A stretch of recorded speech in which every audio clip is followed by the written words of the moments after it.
Hi all of you, welcome to my YouTube channel Vicky Arvapalli. 3 years గా wait చేస్తున్న Kantara the chapter 1 trailer అయితే వచ్చేసింది. ప్రభాస్ గారి చేతుల మీదుగా తెలుగులో రిలీజ్ చేయడం అయితే జరిగింది. యాక్టెడ్ బై రిషబ్ శెట్టి గారు, రుక్మిణి గారు, ఇంకా చాలా మంది క్రూ ఉంది. వాళ్ళ పేర్లని మనకు తెలియదు కాబట్టి ఓకే. కాంతారా వితౌట్ ఎక్స్పెక్టేషన్స్ తో వెళ్ళాం. 4 CR బడ్జెట్ తో తీశారు. ఒక బెంగళూరు అటు సైడ్ కర్ణాటక నేటివ్ని, వాళ్ళ సంప్రదాయాలని, వరాహ రూపాన్ని వాళ్ళు ఎట్లా పూజిస్తారు అన్న బ్యాక్ డ్రాప్ లో మనకి చాప్టర్ 2 వచ్చింది, హిట్ అయింది. ఎండింగ్ 15 minutes లో సీట్లో ఎవరిని కూర్చోనీయకుండా పూనకాలు తెప్పించింది కాంతారా చాప్టర్ 2. ఆ ఫ్లేవర్ కానీ ఆ థీమ్ కానీ మనం ఇప్పటిదాకా చూడలేదు కాబట్టి వి ఓన్ దట్ మూవీ.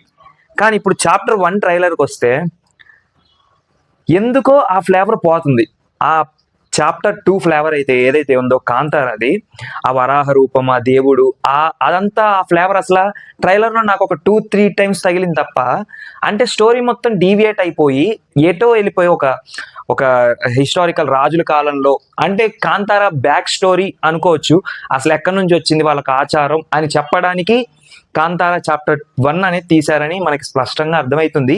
కానీ జనాలు ఏదైతే ఇష్టపడ్డారో అది ఈ చాప్టర్ 1లో తగ్గిందనే చెప్పాలి. మ్యూజిక్ పరంగా కూడా ఓకే, మ్యూజిక్ కూడా అంత పర్లేదు అనిపించింది. స్టోరీ అంటే అర్థమైనట్టే ఉంటుంది కానీ అర్థం కావట్లేదు. ఎక్కడో చూసామే అన్నట్టే ఉంది కానీ ఎక్కడ చూసాం అర్థం కావట్లేదు. నాకు మన పొనియన్ సెల్వన్ పార్ట్ 1, 2 ఆ ఫ్లేవర్ కొంచెం తగిలింది. కాంతారా చాప్టర్ 1 ట్రైలర్ చూస్తే, అంటే చోళులు వాళ్ళు ఉన్నారు కదా, ఆ టైప్ నాకు టచ్ అయింది ఎందుకో కాంతారా చూస్తే. హోప్ 4 CR బడ్జెట్తో వచ్చి 400 CR కలెక్షన్ చేసింది కాంతారా చాప్టర్ 2. బట్ ఇప్పుడు 100 కోట్లు బడ్జెట్ పెట్టారు ఈ సినిమాకి. ఎంతవరకు అది వర్త్, ఎంతవరకు అది జనాల్ని థియేటర్కి రప్పిస్తుంది అని చెప్పేసి మనం October 2 వరకు అయితే వెయిట్ చేయాలి, చూడాలి. ఒకటేంటంటే సినిమా అంతా రాజులు ఆ బ్యాక్ డ్రాప్లో ఉంది కాబట్టి జనాల్ని కొంచెం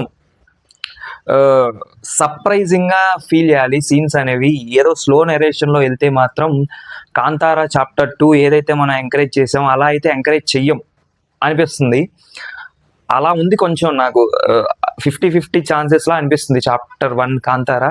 చూద్దాం, హోప్ సినిమా హిట్ అవ్వాలని, కన్నడ ఇండస్ట్రీకి మళ్ళీ బిగ్ హిట్గా రావాలని కోరుకుందాం. రిషబ్ శెట్టి గారికి, రుక్మిణి గారికి, అందరికీ, కాంతారా క్రూ ఎవరైతే ఉన్నారో మీ అందరికీ ఆల్ ది బెస్ట్ చెప్తున్నాను. Signing off, Vicky Arvapalli. మన ఛానల్ సబ్స్క్రైబ్ చేసుకోండి ప్లీజ్. సబ్స్క్రైబ్ చేసుకుంటే అన్ని కన్సిస్టెన్సీగా కామెడీ వీడియోస్ అని అవన్నీ ఇవన్నీ ప్రతి ఒక్కటి నేను అప్లోడ్ చేస్తున్నాను. మనకు కొంచెం మోటివ్ వస్తేనే కదా మనం ఏమన్నా చేయడానికి బాగుంటుంది. సో ప్లీజ్ సబ్స్క్రైబ్ చేసుకోండి, లైక్ చేయండి, షేర్ చేయండి. కాంతారా సినిమా కోసం వెయిట్ చేయండి.